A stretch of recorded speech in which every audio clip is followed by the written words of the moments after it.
You're watching WHO TV 13 Des Moines.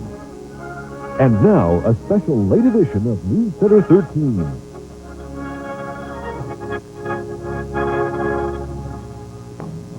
Good evening. Thanks for staying up late with us.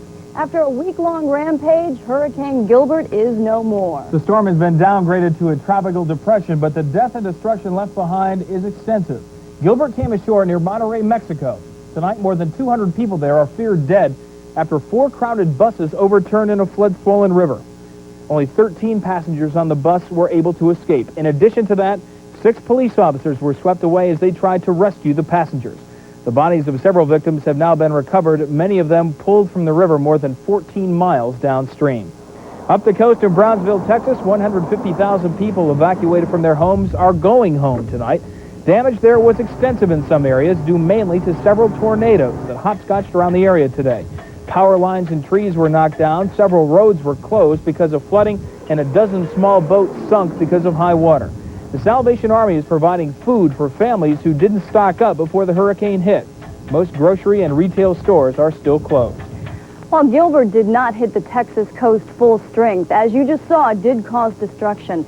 Several tornadoes came spinning out of the storm, ripping through San Antonio. Lori Tucker has the story.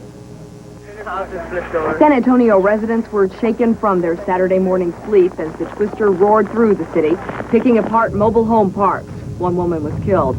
Miles away, on another side of the city, the twister ripped through an apartment complex, tearing the roofs off several buildings.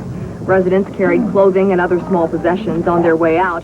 Some only found that their cars had been destroyed, too. We went in the bathroom, and then about a couple minutes later, it was all over with. She come out, she couldn't find her car anywhere. Loretta McMullen's car was totaled. Her apartment is a disaster. It was a terrifying time for this single mother and her 2 children. My whole apartment's totaled. My car, I think, is totaled. And as long as they're okay, I don't care what stuff is gone. It just came so fast. I saw a big glass come at me, and then I just laid there. The tornado's visit did not stop there. It also hit this neighborhood. The only thought on this woman's mind? My kids. My kids, that's all I could think of. A family of 4 was inside this home. Incredibly, the 6-year-old boy asleep on this bed was not injured. The bed was completely covered with material except for one little space where obviously he was sleepy, because when I asked him, James, did anything hit you? He said, no, Daddy. Along with high winds, there was the rain. This stretch of road was under about 2 feet of water early this morning, and heavy rains are expected again tonight. In San Antonio, Lori Tucker for NBC News. All has not been quiet during the Summer Olympics in Seoul so far. Students clashed with police in downtown just after the opening ceremonies. They chanted anti-Olympic slogans and tried to march through the streets. Police stopped them after several yards. Later, the students staged a nighttime protest on campus. During the clashes, about 20 people were arrested, and a symbol of the United States was burned in effigy. Haiti's military leader has apparently been ousted tonight in a coup. Reports say Lieutenant General Nampi has been escorted under guard to the airport in Port-au-Prince. Earlier, there were reports of gunfire at the presidential palace. A Haiti radio station says people were fleeing into the streets to escape the gunfire. It's believed the shooting involved factions of Haiti's armed forces. A Des Moines woman is in surgery tonight and in serious condition after a shooting. It happened at 2214 Carpenter. Police say a fight had broken out after a car drove up in front of the house. One of the residents came out with a shotgun. He later put the gun down, and police say 2 children picked it up. It accidentally went off, hitting the woman believed to be the children's aunt.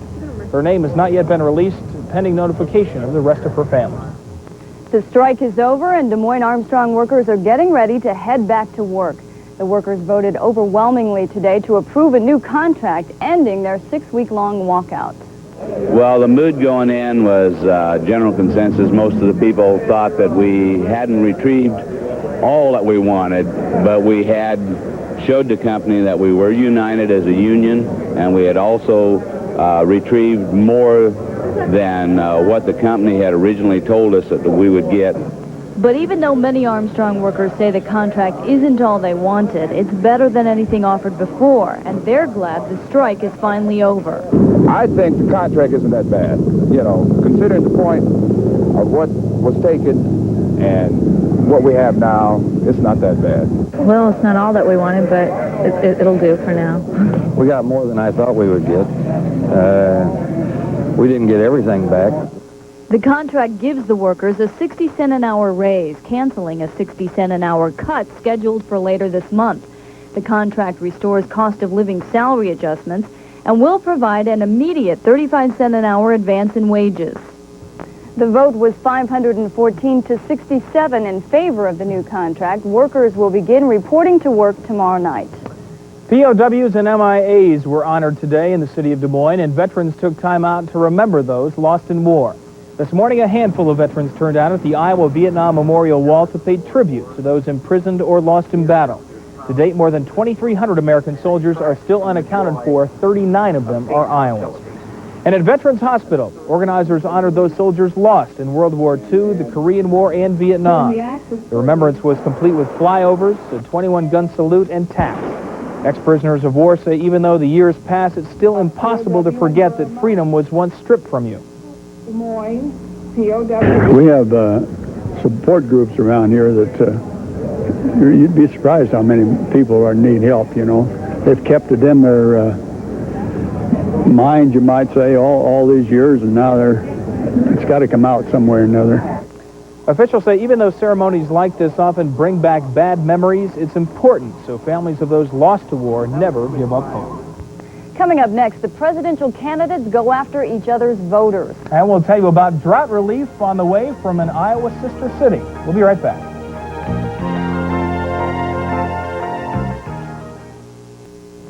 Democratic presidential candidate Michael Dukakis is in Washington tonight sharing the spotlight with Jesse Jackson. They were appearing at the Congressional Black Caucus dinner. Earlier today in Buena Park, California, Dukakis ridiculed George Bush's claim of being an environmentalist. Dukakis says if he's elected, he would move the Environmental Protection Agency to a cabinet-level department. While Dukakis was talking about Bush, Bush was trying to lure away some of Dukakis's immigrant voters. He spent today addressing a group of new citizens at a naturalization ceremony in Washington. Bush stood in for President Reagan at the event, which was staged to commemorate the 201st anniversary of the signing of the Constitution. Mother Nature finally lending a hand to firefighters in Yellowstone National Park tonight. Drizzle and snow flurries have been falling at the higher elevations of the park for a couple of hours now. Officials say if it continues, fires that have ravaged Yellowstone for more than a month may finally be brought under control. Farmers hit hard by the summer drought are finally getting a helping hand from friends, but these friends are more than 1,100 miles away. Folks in Jacksonville Beach, Florida are putting on a concert tonight to show Washington farmers they care. Al Rothstein reports. You've seen the pictures telling you how real the drought is, how real the suffering is. It's bad. It's bad. We're about, our normal rainfall is 26 inches this time of the year, and we're down to about 11 inches. And 4 of those inches came after the corn crop needed it. Miles and miles away, here in Jacksonville, Chris Christenberry read about Washington, Iowa in the USA Today. It affected me. It affected me quite a bit. It affected him so much that he got the city of Jacksonville Beach to adopt Washington as its sister city. He and others then got together some rock musicians, and the concert to raise money for Washington drought victims was set. It's a little more heartfelt. You feel some stretch marks on your heart when you're up there performing. Yeah. I mean, you know that you got people who paid good, hard-earned money to buy tickets, not just to come see you play, but to also support the same cause. It's heartwarming to know that someone 1,100 miles away from my hometown is thinking enough about what's happening in the Midwest. I don't see this as charity. I see this as just helping out your neighbor. We have a hurricane down here, which is a very real possibility. You know, I think people in Washington, Iowa would certainly come and help us out. They hope to raise from $10,000 to $50,000 for Washington, Iowa folks to take back to their drought-stricken home. And who knows, maybe they'll also take back a change in their culture. After tonight, we may just be a total rock and roll state, or at least town. We'll have more on the Drought Concert tomorrow on a special edition of Newscenter 13 at 6 o'clock. Up next, a rainy outlook from Mike Burrish in the Weather Center. But first, we have tonight's winning Lotto America numbers for you, so get your pencil and paper out, and stay tuned. We'll be right back.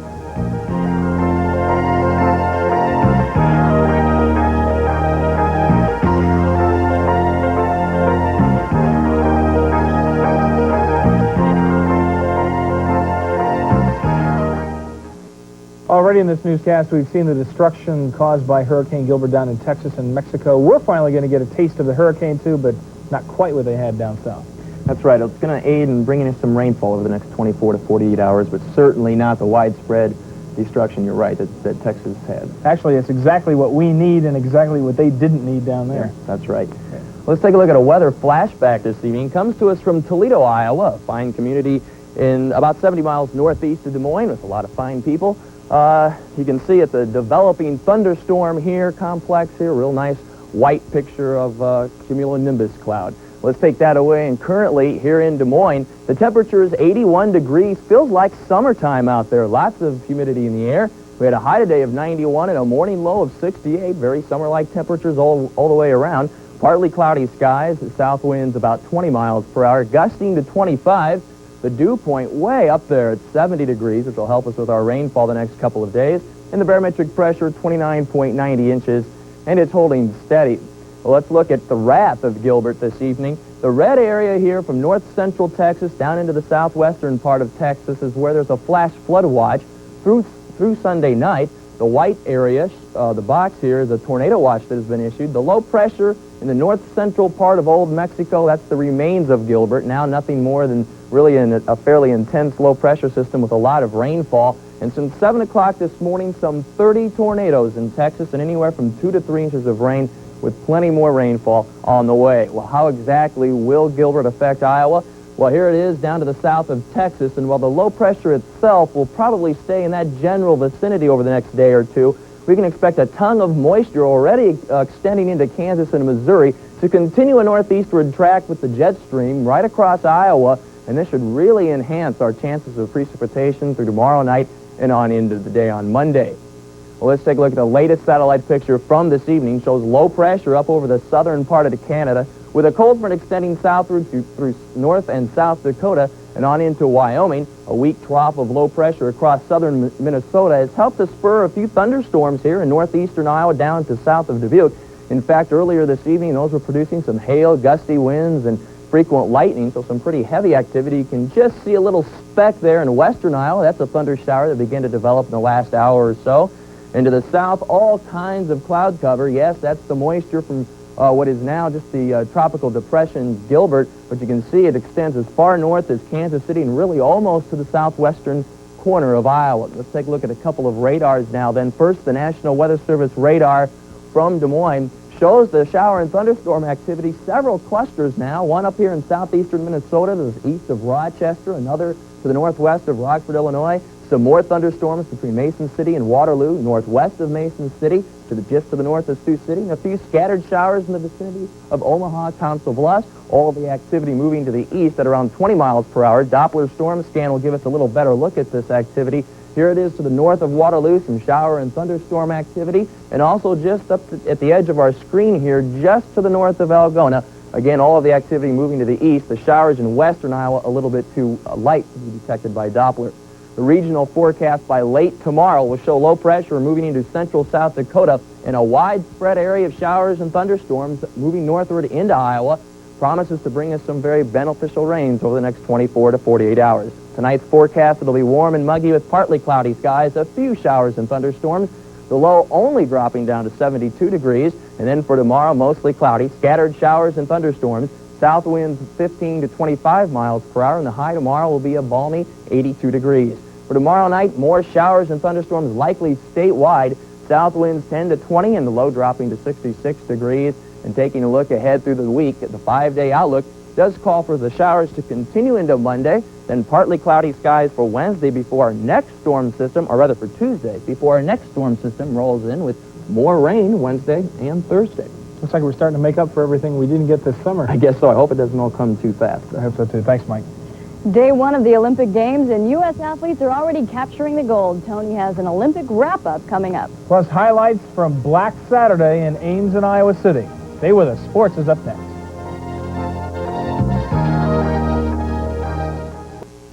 Men's volleyball and basketball teams looking pretty good. I think we can look at 2 sure gold medals there, don't you? They both looked pretty good tonight. Well, hi once again, everybody. The Summer Olympic Games in Seoul are in full swing, and the U.S. men's volleyball and basketball teams started their big medal chase tonight. Let's pick up the volleyball action. U.S. men's coach Marv Dumpy getting ready for the game with Japan. Game point, first game, Steve Timmons bumps to Ricky Ludes, who sets it back up for Timmons for the kill.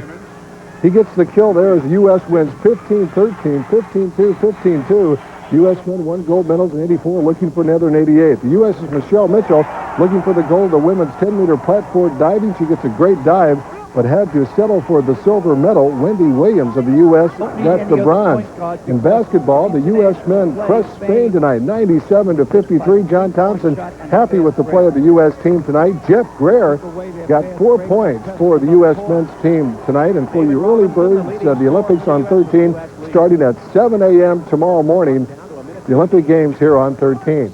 Iowa's non-conference schedule was thought to be a real advantage for the Hawkeyes, but after today's game with Colorado and Kinnick, it's turned out to be a real heartache. The Buffalo stampeded early to a 14-0 first quarter lead. Quarterback Sal Anese scampering 17 yards for the score to put the Buffs up big. But the Hawks soared back. Tyrone Berry here blocks a Colorado punt in the end zone. Merton Hanks recovers for the score. Iowa took the lead at 21-17 in the third. Chuck Hartley hits Tom Ward here as he rolls out right with the touchdown strike. The Hawks look to have this one wrapped up at the Colorado 10. But Hartley is blindsided and fumbles. The key play of the game. Colorado recovers here.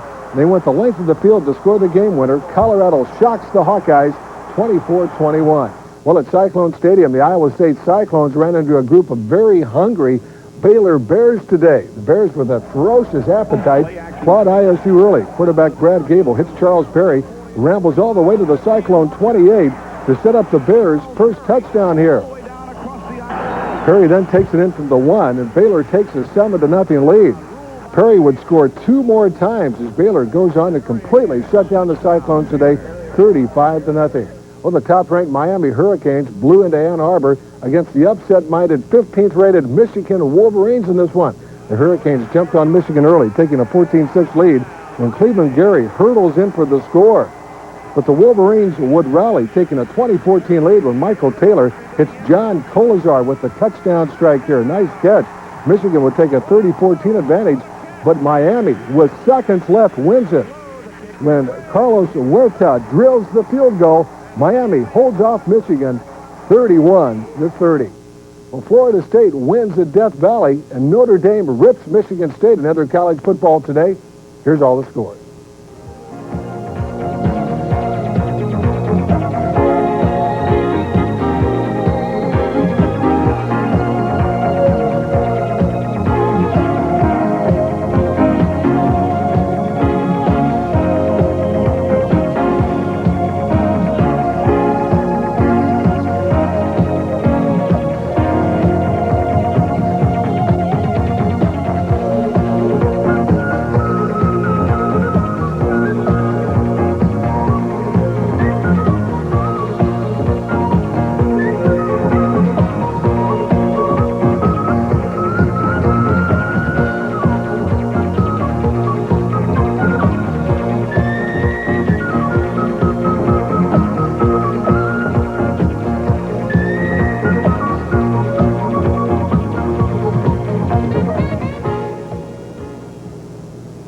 Well, the Boston Red Sox moving closer to a possible American League East crown today. The Bo Sox hosting the Yankees at Fenway in this one. Let's pick up the action. At the top of the 8th, the Yanks' Rafael Santana with the drive to left. But watch the nice save by Boston's Mike Greenwell there. Great catch. The big blow of the game in the bottom of the 8th. Dwight Emmons lines a smash over the Green Monster as the Bo Sox go on to stop the Yankees 3-1 at Fenway. The rest of the American received Boston over the Yankees 3-1. Seattle's clobbering Milwaukee 11-0 in the 6th. Detroit is ahead of Baltimore 7-3. Minnesota beats Chicago 3-1. Oakland downs Kansas City 3-2. Texas leads California 6-0 in the 7th. Cleveland bombs Toronto 12-3. Over in the National, the Mets over Montreal 6-2. The Mets' magic number is now 5. San Francisco over Houston 4-2. Chicago over St. Louis 6-4. San Diego beats Atlanta 9-4. Pittsburgh over the Phillies 7-2. L.A. shades Cincinnati 4-3, and it was kind of Black Saturday for Iowa and Iowa State. Let's hope they get back on the winning track next week, but they play each other. Yeah, that's not going to be too Somebody's got to lose. We won the gold medal today, and was it women's taekwondo? Arlene Limas, taekwondo, demonstration sport. Oh, that's right. It's not an official sport. Right. All right, thanks, Tom. When we come back, We'll show you what TV 13 is doing for Central Iowa women this weekend. We'll be right back.